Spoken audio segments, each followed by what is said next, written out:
अस्सलाम वालेकुम नाजरीन, मेरा नाम कामरान अशरफ है और मैं बायर क्रॉप साइंस पाकिस्तान में मार्केट डेवलपमेंट लीड के तौर पर काम कर रहा हूँ। नाजरीन, पाकिस्तान एक ज़राई मुल्क है और इसकी तरक्की में ज़राअत को बहुत अहमियत हासिल है। ताहम काश के तरीक़े को बेहतर बनाने और जदीद टेक्नोलॉजी को इस्तेमाल करने की नहायत ज़रूरत है। इस सिलसिले में बायर काश्तकार भाइयों के शाना बशाना काम कर रही है। बायर का मिशन साइंस और टेक्नोलॉजी के इस्तेमाल से ज़िंदगी के मेयार को बेहतर बनाना है। ज़राअत के शोबे में बायर पाकिस्तान ने ऐसे बहुत से शाहकार प्रोडक्ट मुतारफ़ करवाए हैं कि जिनमें बेहतर पैदावार की हामल बीज और फसल पर इस्तेमाल होने वाले केमिकल्स, जिनके इस्तेमाल से फसल जड़ी बूटियों, मुख्तलिफ बीमारियों और नुकसान पहुंचाने वाले कीड़ों से महफूज रहती हैं और फसल की पैदावार में मुस्बत असरात आते हैं। काश्तकार भाइयों की बेहतर रहनुमाई के लिए बायर की मेहनती और पुरजोश टीम किसान भाइयों को काश्तकारी के जदीद तरीक़ों से रोशनास करवा रही है। तो नाजरीन, गंदम की फसल की बात करें तो गंदम पाकिस्तान की अहम ग़िज़ाई फसल है और मुल्की आबादी में इजाफे के बायस गंदम की ज़रूरत मुसलसल बढ़ रही है। पाकिस्तान में गंदम की फसल सबसे ज़्यादा रकबे पर काश्त होती है। ये फसल ग़िज़ाई ज़रूरियात पूरी करने के साथ साथ काश्तकारों के मुआशी इस्तेहकाम का बायस भी बनती है। यही वजह है कि गंदम की फसल को ज़्यादा रकबे पर काश्त करने के साथ साथ फ़ी एकड़ पैदावार में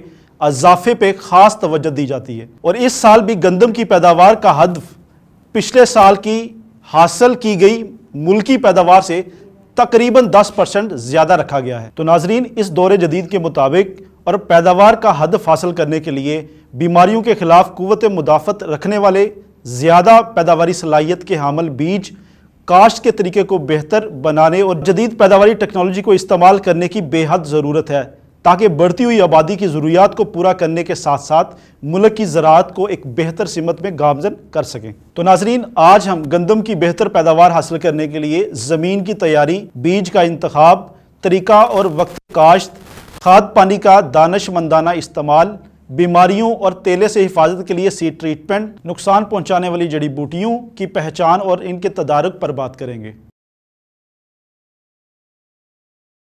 तो नाज़रीन, गंदम की काश्त के लिए सबसे पहले मरहले में बीज का इंतखाब और वक्त काश्त का फैसला करना होता है। फसल की बेहतर और मेयारी पैदावार के लिए सेहतमंद और बीमारियों से पाक ज़्यादा पैदावारी सलाहियत के हामिल बीज नहायत अहमियत के हामिल हैं। तो नाज़रीन, गंदम की काश्त के लिए सबसे पहले मरहले में जिन चीज़ों की ज़रूरत होती है उनमें बीज का इंतखाब, वक्त काश्त और शरह बीज शामिल हैं। गंदम की भरपूर पैदावार हासिल करने के लिए अपने इलाके और वक्त काश्त के मुताबिक बीमारियों के खिलाफ बेहतर कुव्वत मुदाफ़त वाले मंजूर शुदा इकसाम के बीज का इंतखाब करें। ज़्यादा रकबे पर काश्त की सूरत में 2 से 3 इकसाम काश्त करें। गंदम की काश्त का मौजूद तरीन वक्त बरानी इलाकों के लिए 20 अक्टूबर तब 20 नवंबर, जबकि आबपाशी इलाकों के लिए मौजूद तरीन वक्त 1 नवंबर तब 20 नवंबर है। मौजू वक्त काश्त के बाद काश्त की गई फसल की पैदावार में रोज़ाना की बुनियाद पर बतदरीज कमी आना शुरू हो जाती है, जबकि पैदावारी लागत वही रहती है।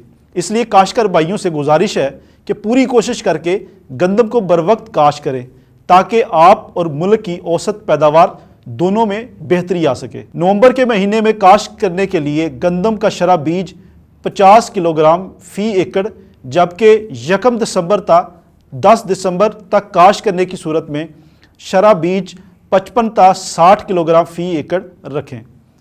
याद रखें कि काश्त करने के लिए ऐसे बीज का इंतखाब करें जिसके उगाव की शरह हरगिज़ 85% से कम ना हो।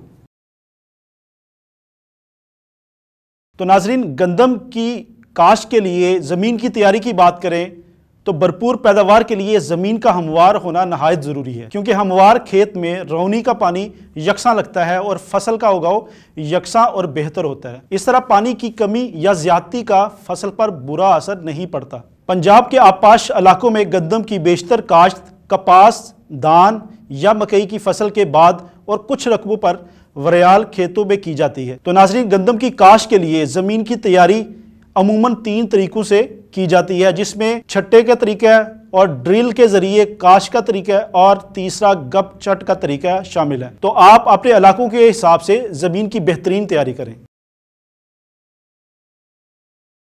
تو ناظرین اگر ہم گندم کی فصل میں کھادوں کے استعمال کی بات کریں تو بھرپور پیداوار کے حصول کے لیے سفارش کردہ کھادوں کا استعمال اپنی زمین کے لیبارٹری تجزیے کی روشنی میں کریں۔ کھادوں کی مقدار کا صحیح تعین کرنے کے لیے زمین کی بنیادی زرخیزی، زمین کا کلراٹھا پن، اس کی قسم، نوعیت اور پچھلی فصل کو مد نظر رکھیں۔ اوسط یا کمزور زمینوں کے لیے کھادوں کی سفارش 2 bag D A P, 1 bag S O P فی ایکڑ، جبکہ یوریا کی مقدار 2 بوری فی ایکڑ سفارش کردہ ہے، جو 2 قسطوں میں استعمال کرنا ضروری ہے، جس میں پہلی قسط بجائی کے 25 سے 30 دن بعد پہلی پانی کے ساتھ 1 بوری اور دوسری قسط بجائی کے 80 سے 85 دن بعد گوب کے مرحلے پر سٹا نکلنے سے پہلے 1 بوری استعمال کے لیے سفارش ہے، جبکہ ریتلے رقبوں پر یوریا کی کھاد 3 سے 4 قسطوں میں ڈالیں۔ تو ناظرین آئیے آج ہم آپ کو ایسے پروگرام سے متعارف کرواتے ہیں جس پروگرام کی وجہ سے پاکستان کے تقریباً تمام اضلاع میں کسان بھائیوں نے گندم کی پیداوار میں اضافہ پایا ہے، جس کا نام ہے بائر کا بھرپور گندم پروگرام۔ اس پروگرام کے تحت ذمہ نے گندم کی فصل میں بجائی سے لے کر ہارویسٹنگ تک فصل میں پائے جانے والے مسائل کے لیے بائر کے پروڈکٹ کا استعمال کیا اور پایا اوسطاً فی ایکڑ 7 من کا اضافہ۔ ایسے تمام کاشتکار جنہوں نے پروگرام کو فالو کیا، جس میں کنگیاری، کرنال بنٹ بیماریوں کے ساتھ ساتھ سست تیلے کے کنٹرول کے لیے ہومبرے ایکسل بذریعہ سیڈ ٹریٹمنٹ، اس کے بعد جڑی بوٹیوں کے حل کے لیے اٹلانٹس سپر 1 پیکٹ فی ایکڑ کے حساب سے استعمال کیا، اور گندم کی فصل میں رسٹ بیماری سے تحفظ کے لیے نٹیوو کا دوہرا سپرے پہلی دفعہ 70 سے 80 دن کی فصل میں اور دوسری دفعہ 7 سے 10 دن بعد سپرے استعمال کیا، اور غذائی ضروریت پوری کرنے کے لیے بے فلان کا استعمال کیا اور پایا اپنی گندم کی پیداوار میں اوسطاً 7 من فی ایکڑ کا اضافہ۔ تو ناظرین اس پروگرام سے آپ بھی استفادہ ہو سکتے ہیں۔ ناظرین گندم کی فصل کو نقصان پہنچانے والے کیڑوں میں سست تیلا شامل ہے، جس کا حملہ سٹا نکلتے وقت ہوتا ہے۔ اس وقت زہر پاشی مناسب حل نہیں رہتا، کیونکہ زہر براہ راست دانوں میں جذب ہو جاتا ہے۔ اس تیلے کے بالغ اور بچے دونوں پودے اور دانوں سے رس چوستے ہیں، جس سے دانوں کا سائز کم رہ جاتا ہے اور اس کا براہ راست اثر پیداوار پر پڑتا ہے۔ گندم کی فصل میں اسی طرح 2 بیماریاں ایسی ہیں جو خاموشی سے پودے کے نظام میں بڑھتی رہتی ہیں۔ کنگیاری بیماری کی علامات کی پہچان سٹے میں دانوں کی جگہ کالے رنگ کا بارڈر بن جاتا ہے یا پورا سٹا ہی کالا ہو جاتا ہے، جبکہ کنڈال بٹ بیماری کی حملہ شدہ سٹے میں دانے کا چھلکا تو بنتا ہے مگر اندر سے کالا اور بعض اوقات کالا پاؤڈر میں تبدیل ہو جاتا ہے۔ بیماری سے متاثرہ بیج اور زمین میں موجود جراثیم اس بیماری کے پھیلنے کا سبب بنتی ہیں۔ ان دونوں بیماریوں کا حملہ سٹے میں بننے والے دانوں پر ہوتا ہے اور یہ دونوں بیماریوں کی علامات سٹا نکلنے کے دوران نظر آتی ہیں۔ اس وقت بیماری کا تدارک کا وقت گزر چکا ہوتا ہے۔ تو بائر پاکستان نے ان بیماریوں اور سست تیلے سے فصل کی حفاظت کے لیے ہومبرے ایکسل کی صورت میں ایک انتہائی مؤثر حل پیش کیا ہے۔ ہومبرے ایکسل ایک منفرد پروڈکٹ ہے جس میں پھپھوندی کچھ زہر اور کیڑے مار زہر ایک ساتھ موجود ہیں، اور یہ دونوں زہریں گندم کی فصل کو کنگیاری، کرنال بنٹ اور تیلے کے نقصان سے محفوظ رکھتی ہیں۔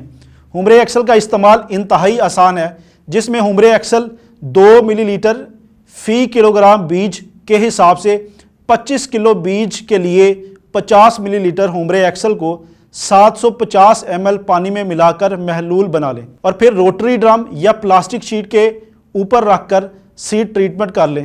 بذریعہ شیٹ کے ذریعے ٹریٹمنٹ کی صورت میں شیٹ کو دونوں طرف سے پکڑ کر بیج کو مکس کر لیں تاکہ بیج کے ہر دانے کو زہر لگ جائے۔ ناظرین اپنے ذمہ دار بھائیوں کی سہولت کے لیے بائر کی ٹیم نے اپنے ہر رجسٹرڈ ڈیلر کے پاس سیڈ ٹریٹمنٹ مشین رکھی ہوئی ہیں، تو آپ اس سہولت سے استفادہ حاصل کر سکتے ہیں۔ تو ناظرین ہومبرے سے سیڈ ٹریٹ کیا ہوا بیج جب کاشت کیا جاتا ہے تو یہ زہر پھیل کر بیج کے گرد ایک حصار بنا لیتی ہے۔ اس طرح بیج پر موجود یا زمین سے فنگس پودے میں داخل ہونے سے پہلے ہی تلف ہو جاتی ہے۔ دوسری طرف جو ہی پودا جڑیں بنانا شروع کرتا ہے تو یہ زہر جڑوں کے ذریعے پودے کے نظام میں شامل ہو جاتی ہے، جس کی وجہ سے پودا تیلے کے حملے سے محفوظ رہتا ہے، جبکہ ہومبرے سے لگا ہوا بیج کے اضافی فائدے سے آپ کو اگاؤ کی شرح بہتر ملنے کے ساتھ ساتھ ابتدائی مرحلے میں جڑ اور تنے میں بڑھوتری بھی بہتر ملتی ہے، جو ابتدا سے ہی بھرپور پیداوار کی بنیاد بنتی ہے۔